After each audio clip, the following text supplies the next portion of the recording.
मैं आपके सामने एक बहुत ही कॉम्प्लिकेटेड और बहुत जल्दी भूलने वाले टॉपिक को लेकर आई हूँ। ये टॉपिक है वेवलेंथ और फ्रीक्वेंसी के बीच में रिलेशन। वेवलेंथ जिसे तरंगदैर्घ्य कहा जाता है और फ्रीक्वेंसी जिसे आवृत्ति कहा जाता है। इन दोनों के बीच संबंध जानने के लिए सबसे महत्वपूर्ण होता है कि हम सभी प्रकार की तरंगों को एक लाइन से लिखें, जैसा कि मैंने लिखा हुआ है। सबसे पहले मैंने लिखा है कॉस्मिक तरंगे या इसे कहते हैं ब्रह्मांडीय तरंगे, कॉस्मिक रेज, जिसकी डिस्कवरी की थी वेक्टर हेसल। कॉस्मिक रेज इसकी फ्रीक्वेंसी सबसे अधिक होती है, मैक्सिमम आवृत्ति होती है कॉस्मिक रेज। इसी संबंध में जब हम नीचे उतरते हैं तो दूसरे नंबर पे आता है गामा किरण, जिसका उपयोग मेडिकल पर्पस से भी किया जाता है। गामा किरण की खोज की थी पॉल विलार्ड ने। जो हमारा गामा किरण है ये इसी सीक्वेंस में लिखा गया है जिस सीक्वेंस में इसकी आवृत्ति डिक्रीज होती है, डिक्रीमेंट होता है। सबसे ज्यादा आवृत्ति होती है कॉस्मिक किरण की, उससे कम गामा किरण की, उससे कम एक्स किरण की, उससे कम यूवी किरण की, एज यूजुअल। तो यहाँ पर हम बात करते हैं ब्रह्मांडीय किरणों की, तो जिसकी खोज की थी वेक्टर हेस ने, और इसकी आवृत्ति सबसे अधिकतम होती है। और वैसे नॉर्मली अगर एग्जाम में पूछा जाता है तो ब्रह्मांडीय किरण का जिक्र कम होता है और ज्यादातर देखा जाता है कि गामा किरण की आवृत्ति सबसे अधिक होती है, लेकिन वास्तविकता में देखा जाए तो ब्रह्मांडीय किरण की आवृत्ति सबसे अधिक होती है। और यदि आवृत्ति अधिक होती है तो आवृत्ति और तरंगदैर्घ्य का जो संबंध होता है वो अप्रत्यक्ष रूप से होता है। जो फ्रीक्वेंसी होती है वो इनवर्सली प्रोपोर्शनल होती है वेवलेंथ की। इट मींस यदि वेवलेंथ ज्यादा होगी तो फ्रीक्वेंसी कम होगी, इनवर्सली यदि फ्रीक्वेंसी ज्यादा होगी तो वेवलेंथ कम होगी। इसको देखा जाए तो कॉस्मिक रेज की फ्रीक्वेंसी अधिकतम होती है, मैक्सिमम होती है, और कॉस्मिक रेज की जो वेवलेंथ है वो मिनिमम होती है। ऐसे ही नीचे आते हैं तो गामा रेज, जिसकी डिस्कवरी की है पॉल विलार्ड ने, और फिर आते हैं हम एक्सरे में, जिसकी डिस्कवरी की है विल्हेम रॉन्टजन ने।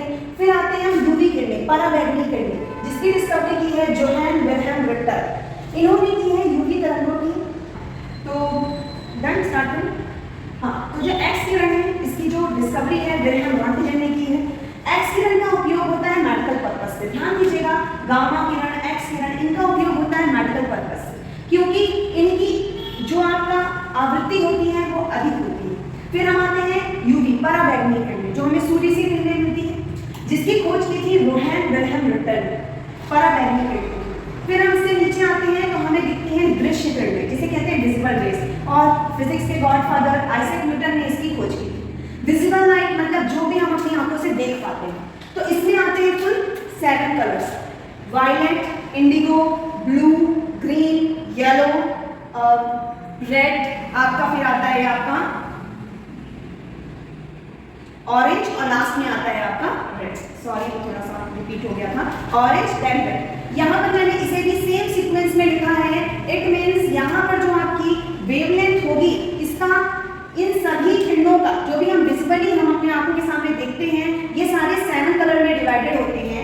यदि इन कलर को हमको एक्सपेरिमेंटली देखना हो तो एक प्रिज्म में जब हम व्हाइट लाइट डालते हैं तो व्हाइट लाइट 7 कलर में स्प्लिट हो जाती है। इसे डिस्पर्सन का फिनोमेना फिजिक्स में कहा जाता है। और यदि हम इसके जस्ट बगल में एक उल्टा प्रिज्म रख देते हैं तो ये 7 कलर्स फिर व्हाइट कलर में डिवाइड हो जाते हैं। It means white colour contain all the 7 colours in it, और it was discovered by Isaac Newton. अब ये विजिबल लाइट है, मतलब वो लाइट है जिन्हें हम देख पा रहे हैं। तो ये सारी जो किरणें हैं इन्हें हम नहीं देख पाते, क्योंकि इनकी आवृत्ति इतनी ज्यादा अधिक होती है कि हम इसे समान अवस्था में नहीं देख पाते।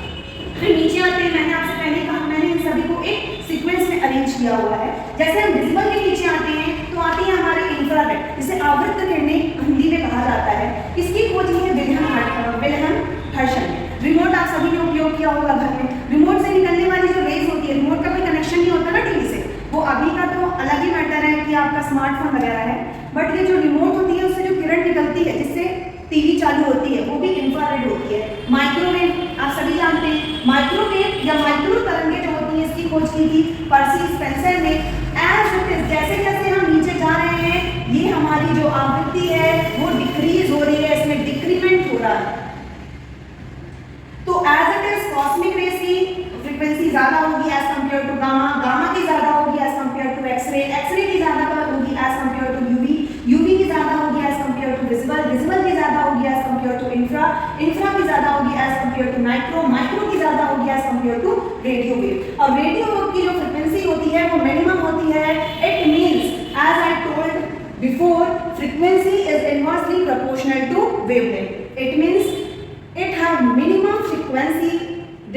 that give maximum wavelength. So radio waves contain maximum wavelength. Radio wave which is discovered by Heinrich Hertz.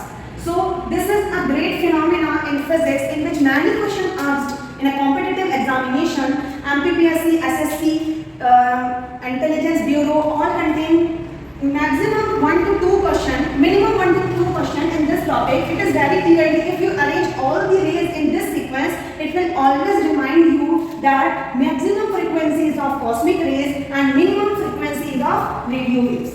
This is a relation between wavelength and frequency, and last